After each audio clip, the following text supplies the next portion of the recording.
The Florida Panthers are heading to Edmonton up 2-0, and all around this series is getting ugly. Teams who win Game 1 are favorites to win the finals 76% of the time, but teams who go up 2-0 in the finals have a staggering 91% chance to win the series. Aaron Ekblad seals it for Florida. The odds suggest that the Oilers are in trouble, and when you look at how the Panthers frustrated Edmonton in Game 2, it sets up a must-win for them in Game 3.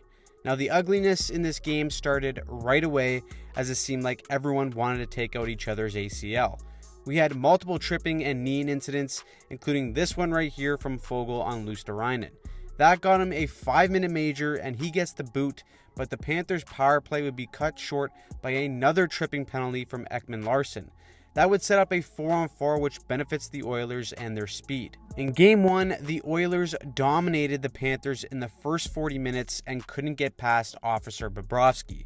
Florida didn't play to their capacity at all in Game 1, but the Oilers' forecheck and shot mentality was at least able to overwhelm the Panthers. In Game 1, the Panthers were able to score on their first shot on goal, and Edmonton returned the favor in Game 2.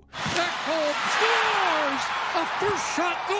Ekholm beats Bobrovsky clean 5-hole, and considering how well Bobrovsky played in Game 1, this one was a bit of a shocker, as he's rarely been beat low and clean in these playoffs. In our Game 1 breakdown, we talked about the patience that Edmonton needs to have to beat the Panthers on the forecheck, and it's this subtle play by McDavid on the wall to not panic as two Panthers close in on him.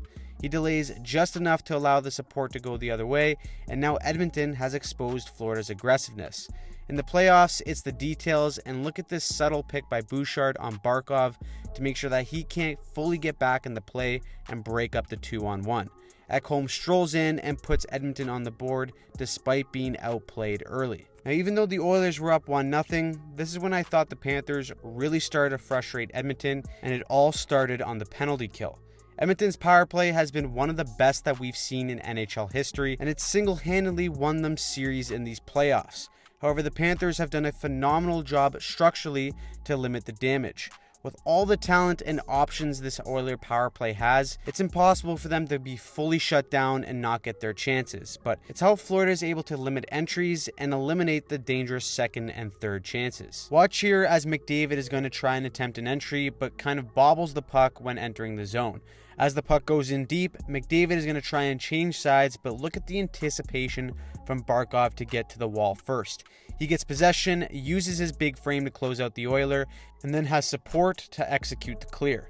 Here again, watch the captain Barkov flex out to block the Draisaitl one-timer, and as Edmonton recovers for possession, it's once again going to be Barkov with his aggressiveness to force Draisaitl to bobble this pass. The support from Florida's PK is there like clockwork, and they get the puck out. Florida just wasn't giving Edmonton's best players any time for a clean entry, and with numbers, they were able to force turnovers. Here, Edmonton actually does get a clean entry, but the pressure and anticipation from the penalty kill breaks up the dangerous cross-ice threat. Like I said, with the talent of this power play, they're without a doubt going to get their looks. Here, McDavid is going to cleanly beat Lindell up high and then get to walk down Main Street. But Ekblad steps up, Lindell stays with him with back pressure, and Florida is able to negate a dangerous chance by having the proper support on the best player in the world. Now, once Edmonton was finally able to break through the wall of the Florida kill, Officer Bobrovsky was there to add on to the frustration. In our Game 1 breakdown, we talked about how the play of Bobrovsky could potentially impact the Oilers' shot mentality and force them to look for the perfect play. There were certainly some instances in Game 2 where the Oilers passed up some good looks to try and complete a perfect pass. Combine that with a couple of posts, and the frustration grows while the aura of unbeatable Bob gets larger. All around, though, the Panthers played a fantastic game on both sides of the puck. The Panthers have now beat the Oilers off the rush a few times in this series. In Game 1, it came off a north-south style of rush which overwhelmed the Oilers with their speed and forced them to make tough split-second reads. In Game 2, the Panthers used a more east-west approach to buy time for their D to jump up in the play. Nico Mikkola went from almost hitting the Jágr spinorama on his own goalie to jumping up right in the rush and scoring the tying goal. By going east-west with the puck, it just gives the Panthers enough time to attack with more numbers. It also gives a much different look to how Florida has normally created offense in these playoffs, and that alone explains the chess match between these two coaches. Just when you think that the Panthers are going to keep hammering the forecheck, they decide to hold on to the puck, go east-west, and make a play off the rush. They were able to generate some great looks with this approach, but it's still their forecheck and that direct style that makes them so hard to contain. Despite this absolute gift from the heavens that Rodriguez gets from Bouchard on the go-ahead goal, it all stems from his aggressiveness on the forecheck. The Oilers are going to get off the wall, and before Edmonton can make a play, Rodriguez is going to come bombing through as the F3 to force McLeod to make a rushed play. Florida keeps possession, and Rodriguez is rewarded with a goal. The Panthers do something similar with a north-south play that actually gets through the Oilers' perfect penalty kill. The Oilers had killed 31 straight power plays leading up to this moment, yet the Panthers' power play broke through off a simple entry and north-south play. The Oilers have been so good at stopping players at the blue line here with all this support, but Lundell's speed makes a great play to just blow by Bouchard and find Rodriguez streaking in the middle. With the 2-goal lead, Florida was able to just put on the clamps against Edmonton and add to the frustration. 5-on-5, the Oilers just couldn't generate much as the Panthers' neutral zone defense forced Edmonton to play without the puck. We talked about the Panthers' 1-1-3 structure in our Game 1 video, and here it forces Edmonton to dump the puck in and get in on the forecheck. The two Panthers forwards hold the middle, which forces a bank play to the wall to Kane. As soon as the puck arrives to him, the F3 for Florida is already pressuring to force a dump in. Now, Edmonton is first on this puck, but again, it's the support and proximity of Florida's defense that just builds a wall and negates any sustained pressure for Edmonton. You could tell here that McDavid and the Oilers were frustrated after this breakaway, as Tkachuk makes a great play to get back in time to annoy McDavid just enough for him to not get a clean chance on net, and then afterwards, Tkachuk gives him a nice cross-check to let him know what's up. That creates some chaos. Tkachuk and McDavid start going at it a bit, and Ekblad's got Bouchard fully in a headlock.